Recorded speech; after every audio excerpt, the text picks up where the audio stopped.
നമസ്കാരം.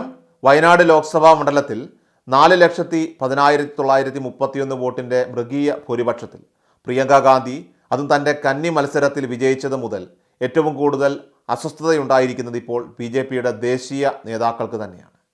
അതിൽ പ്രധാനമായിട്ട് കേന്ദ്ര ആഭ്യന്തരമന്ത്രി അമിത്ഷായ്ക്കും നരേന്ദ്രമോദിക്കും വലിയ തോതിലുള്ള അതൃപ്തിയുണ്ട്. BJPയുടെ ഒരു കള്ളക്കളികളും വയനാട്ടിൽ നടക്കില്ല. കാരണം ജനാധിപത്യ മാർഗത്തിലൂടെ ആ മണ്ഡലത്തിൽ റെക്കോർഡ് ഭൂരിപക്ഷത്തോടുകൂടി ജയിച്ചിരിക്കുകയാണ് പ്രിയങ്ക ഗാന്ധി.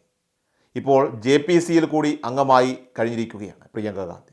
JPCയുടെ അധ്യക്ഷനായിട്ടുള്ള ജഗദാംബിക പാൽ വളരെ കൃത്യമായി നീക്കങ്ങൾ നടത്തുമ്പോൾ അതിലെ അംഗങ്ങൾ പറയുന്ന കാര്യം കേട്ടേ മതിയാവൂ.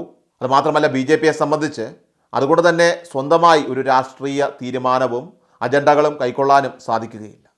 ഒരു രാജ്യം, ഒരു തെരഞ്ഞെടുപ്പ്, അതുപോലെ ഏറ്റവും പ്രധാനപ്പെട്ട വഖഫ് നിയമം ഉൾപ്പെടെയുള്ള പ്രശ്നങ്ങൾ പരിഹരിക്കുന്നതുമായി ബന്ധപ്പെട്ട കാര്യങ്ങളിൽ JPC എടുക്കുന്ന തീരുമാനം അത് തീർച്ചയായിട്ടും അന്തിമമായിരിക്കും. പ്രിയങ്ക ഗാന്ധിയാണ് വാസ്തവത്തിൽ BJPയുടെ അജണ്ടകളെല്ലാം തന്നെ പൊളിച്ചടുക്കിക്കൊണ്ടിരിക്കുന്നത്. നേരത്തെ രാഹുൽ ഗാന്ധിയെ മാത്രം ലക്ഷ്യമിട്ടുകൊണ്ടുള്ള ഒരു ഒറ്റയാൾ ആക്രമണമായിരുന്നു BJP സ്വീകരിച്ചിരുന്നതെങ്കിൽ ഇന്ന് രാഹുലിനെയും അതോടൊപ്പം തന്നെ പ്രിയങ്കയെയും ഒരുപോലെ തകർക്കുക, അല്ലെങ്കിൽ എങ്ങനെയും രാഷ്ട്രീയപരമായി കൈകാര്യം ചെയ്യാൻ എന്നത് ആലോചിച്ച് ഇപ്പോൾ തല പുകയ്ക്കുകയാണ് മോദിയും അമിത്ഷായും. വാസ്തവത്തിൽ ക്യാബിനറ്റിൽ ഭിന്നാഭിപ്രായം ഉടലെടുത്തിരിക്കുകയാണ്. ഗഡ്കരിക്ക് ഈ ഒരു അഭിപ്രായത്തോടെ യോജിപ്പേയില്ല. എല്ലാം പരസ്പരം പോരടിച്ച് കലഹിച്ച് വിരട്ടിയും വിലപേശിയുമാണ് ജയിക്കേണ്ടത് എന്ന പഴയ തന്ത്രം തന്നെയാണ് അമിത്ഷാ ഇപ്പോൾ കൃത്യമായിട്ട് ഉപദേശിച്ചു കൊടുക്കുന്നത്.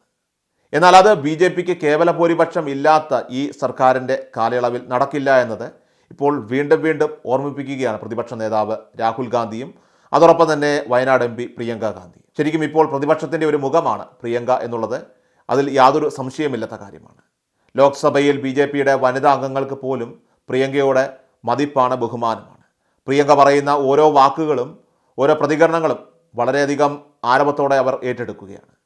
ശരിക്കും വാസ്തവത്തിൽ BJP നേതാക്കൾക്കുണ്ടാകുന്ന ഒരു അസ്വസ്ഥത അത് ചെറുതൊന്നുമല്ല. പ്രിയങ്ക ഇപ്പോൾ JPCയിലെ കൂടി അംഗമായതിനു ശേഷമുണ്ടായ നടപടിക്രമങ്ങൾ അത് ഏതു തന്നെ നോക്കിയാലും BJPക്ക് അത്ര അനായാസം ബില്ലുകൾ സഭയിൽ പാസ്സാക്കാൻ കഴിയുന്നില്ല എന്നുള്ളത് മാത്രമല്ല, അവരുടെ എല്ലാ അജണ്ടകളും പൊളിഞ്ഞു വീഴുകയാണ്. അതിനേറ്റ ഒരു തിരിച്ചടി കൂടിയാണ് ഇത് എന്ന് ബോധ്യപ്പെടുത്തുക കൂടി ചെയ്യുകയാണ് ഇവിടെ പ്രിയങ്ക ഗാന്ധി.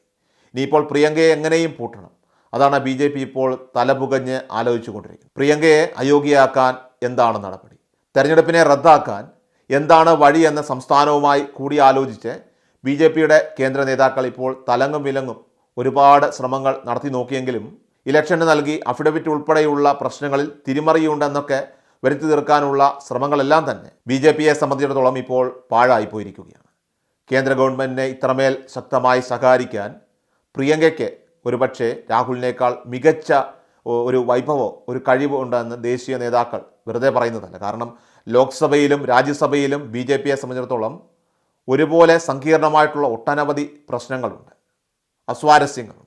ലോക്സഭയിൽ 4/3 ഭൂരിപക്ഷം ലക്ഷ്യമിട്ട BJPക്ക് കേവല ഭൂരിപക്ഷം പോലും ഇല്ലാത്തതും, രാജ്യസഭയിൽ ഇലക്ഷൻ കമ്മീഷനെ മറയാക്കി ഇലക്ഷൻ കമ്മീഷനെ ദുരുപയോഗിച്ച് ഓരോ സംസ്ഥാന തെരഞ്ഞെടുപ്പിലും അട്ടിമറി വിജയം നേടി രാജ്യസഭയിൽ അതും BJP അംഗങ്ങളുടെ എണ്ണം കൂട്ടിക്കളയാമെന്നുള്ള BJPയുടെ എല്ലാ തന്ത്രങ്ങളെയും ഇപ്പോൾ പൊളിച്ചെടുക്കുന്ന നീക്കവും ഇപ്പോൾ ഇതേപോലെ തന്നെ കോൺഗ്രസ് അവലംബിക്കുമ്പോൾ തീർച്ചയായിട്ടും പ്രിയങ്കയുടെ ഓരോ നീക്കവും അത് BJPയെ സംബന്ധിച്ച് അവർക്ക് വലിയൊരു പ്രഹരവും അതുപോലെ തന്നെ അവരുടെ സമാധാനവും നഷ്ടപ്പെടുത്തുകയാണ്.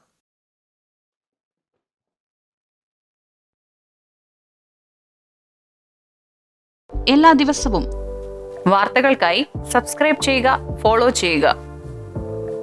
വാർത്തകളുടെ നോട്ടിഫിക്കേഷനായി ബെൽ ഐക്കൺ എനേബിൾ ചെയ്യുക. Please subscribe our channel.